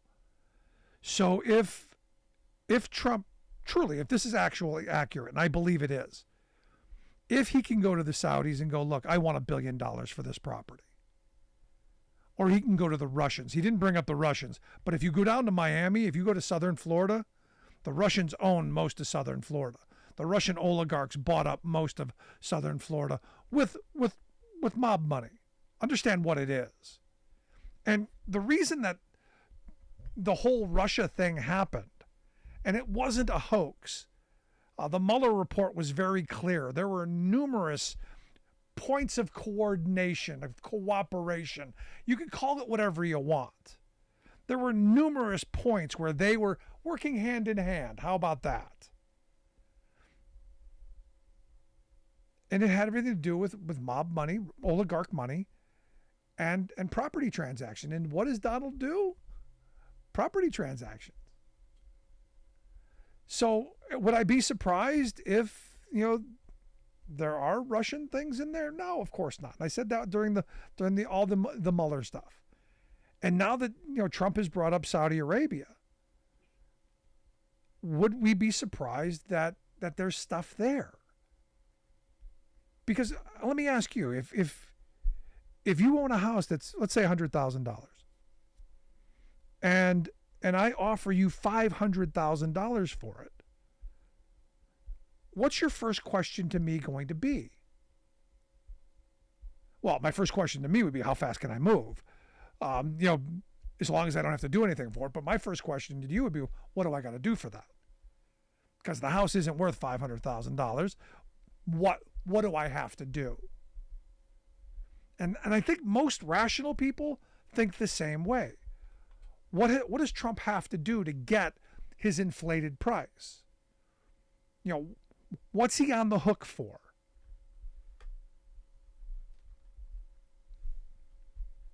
I got to tell you, it's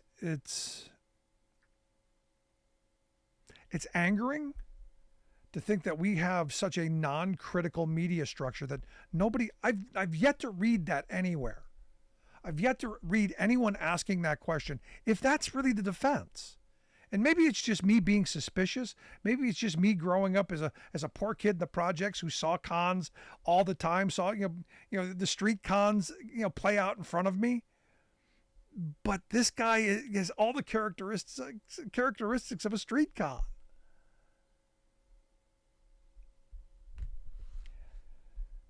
We'll see. We'll see where this takes us. I want to hear your thoughts, though. Email me, rick@thericksmithshow.com. I'm going to take a quick break. When we come back, I'm going to wrap things up. Stick around. Listen to The Rick Smith Show.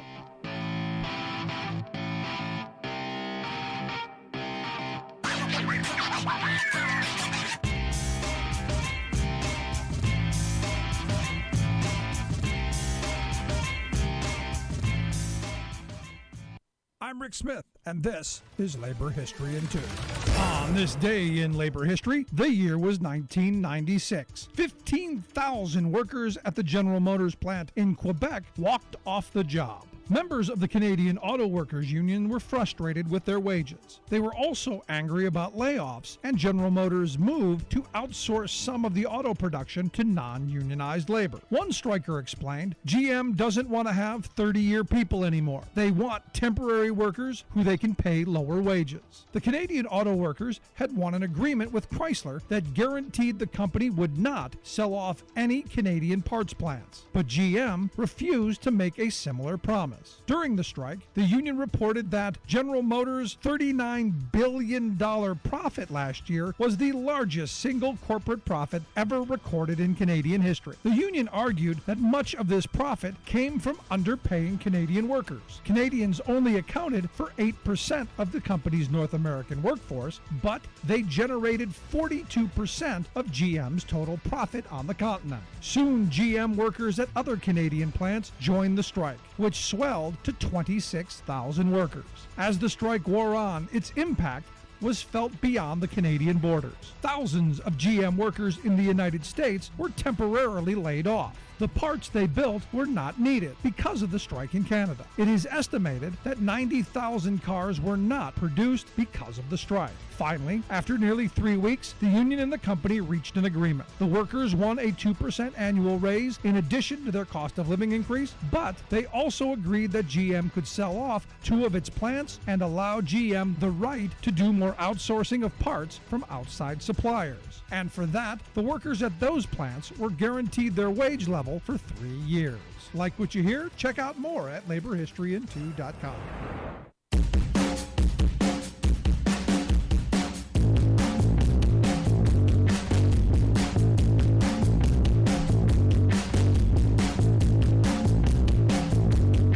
Welcome back to The Rick Smith Show. Check out our website, thericksmithshow.com. Remember, TNR.com, the New Republic.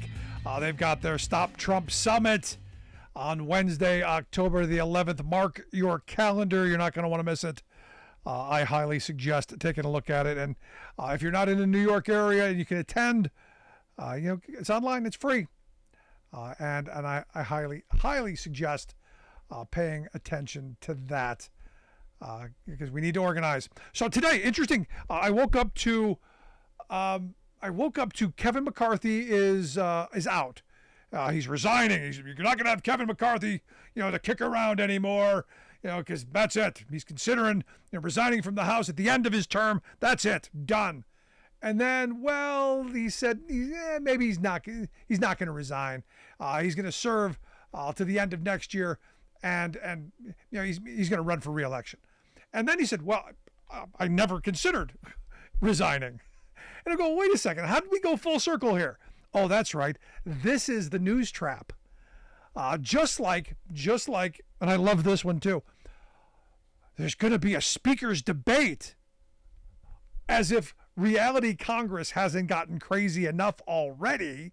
We're going to have a speaker debate. We're going to have 20 people on the stage debating to be speaker, of which nobody has the ability to vote other than the people in Congress. But we're going to put it on Fox News. And Brett Baer was going to be the host. It was going to be a closed debate and discussion. And it was going to be Monday night. We knew it was going to be Monday night. And then it was like, maybe not. And then it's off. And then I was waiting for him to say, no, we were never really considering it. And they're going, what? Again, you need to create buzz in news. And again, I'm waiting for them to blame someone. There was a televised debate and so ruined it. And look, I don't know who the Republicans are going to make their speaker. I don't know if they can come to an agreement on who the speaker is going to be. I know Steve Scalise has blood cancer. His doctor gave him the A-OK because evidently the cancer treatment's going good, and good for him. I hope he does well. But he said today he's not looking to punish anyone, which he's trying to get the 8 people not to oust him if he does get it. He says we don't have the luxury of a big majority. No, you don't. And several months, you're not going to have the majority at all. Now, what I find hysterical is I could have told you that Donald Trump was going to back Jim Jordan, because Jim Jordan is the craziest of the candidates. So of course you would pick Butthead. Is it Beavis or Butthead? One of them. Of course you would choose him. What I found hysterical is before Trump had an opportunity to present his endorsement, to do the whole build up, to do the whole the whole spiel, a guy I have never heard of, Representative Troy Niels from Texas, evidently announced it beforehand. Kind of preempted the announcement, which I think is hysterical. Trump's people were not happy. In fact, one of his aides said Niels just totally effed this up. Very unhappy. Very unhappy. But the show will continue. I'm optimistic that they will not come to a speaker anytime in the very near future. I look at someone like Gates, who they're eventually going to go after, and Cawthorn, they're going to get him out, which is a good thing. The more of those people we can get rid of, the better. But here's the thing. If you get rid of Gates, you might get someone worse. That's always the risk. Generally, the devil is the one you try and stick with. But he's out on the fringe. What I found interesting is on an online fundraiser,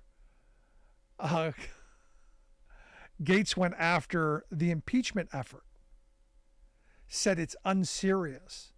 Now, again, this is one of these guys. He's on the Kook caucus. He should be all on board in the impeachment. So when someone like Gates is saying it's an unserious impeachment, you kind of gotta wonder, what are the Republicans doing? I know what they're doing. They're dumping in the bed. And what is it about Republicans and feces? I mean, you go back to January 6th. And I got to tell you, I've been to protests I've been to rallies. I've been to things. It never crossed my mind that, hey, we've look. I occupied the Wisconsin capital. I've occupied the Pennsylvania capital. I've done these things myself. Never once did I ever think it was a good idea to go, this would be a good place to drop trow and leave a present. I never thought that. I never thought that was a good idea. I never thought of leaving it on the floor, smearing it on the walls.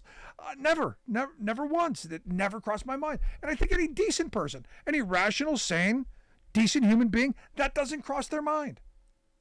There's a place for that. They actually have a room for it. Has a special seat for it. If you're out in the woods, there's a tree that you can hide behind. Do that. There's all that stuff. But never in a building that other people occupy.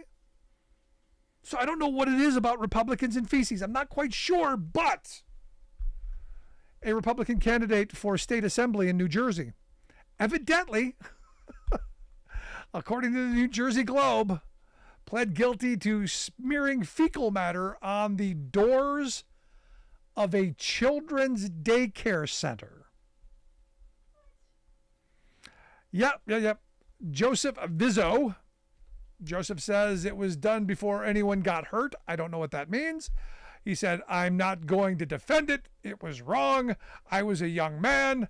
It was a horrible time. And I made a mistake. Obama came into office the year before. Huh. That's an interesting defense. It's an interesting defense. So, can someone break that down? How young were you? Was he one of the children in the daycare center? Because that I would understand. Because sometimes children in daycare centers do that. Why would you do that in a daycare center? Because he was an adult at the time, clearly. Why would you do? Oh, he was having a dispute with a neighbor who owned the daycare center. That's why you're going to subject other people's children to your... Yeah.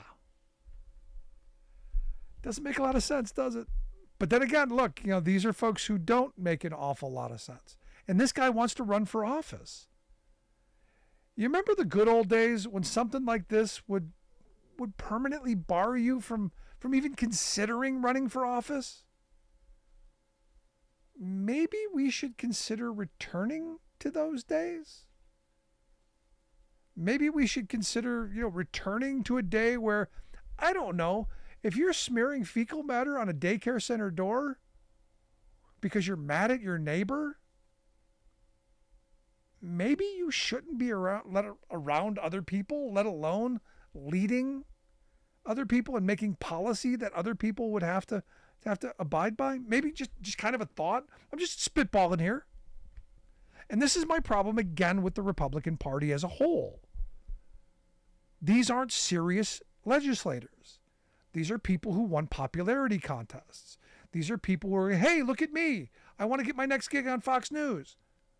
I want to get, they see this as a stepping stone to some bit of fame and prosperity instead of going and doing the work of the American people. Because look, what have they done? What have they gotten done? And I point to Nancy Pelosi and the Democrats when they had control the last time around with a slimmer margin. And you know what? They got stuff done.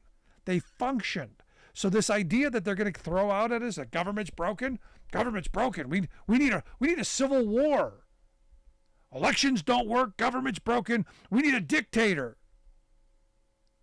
No. Republicans are broken. Maybe we need to get rid of them. Government works just fine when people who believe in it, when people who understand how it works, when people who want it to work are the ones who are in charge of it. Maybe something we should think about before the next election. Maybe something we should internalize. Maybe a little something for our red hats. I want to hear your thoughts, though. Email me, rick@thericksmithshow.com. If you've got a question, comment, something on your mind. If you miss any portion of the program, podcast, wherever you get your favorite podcast, you'll find ours. Appreciate you taking time for us. We'll see you back here next time. You've been listening to The Rick Smith Show.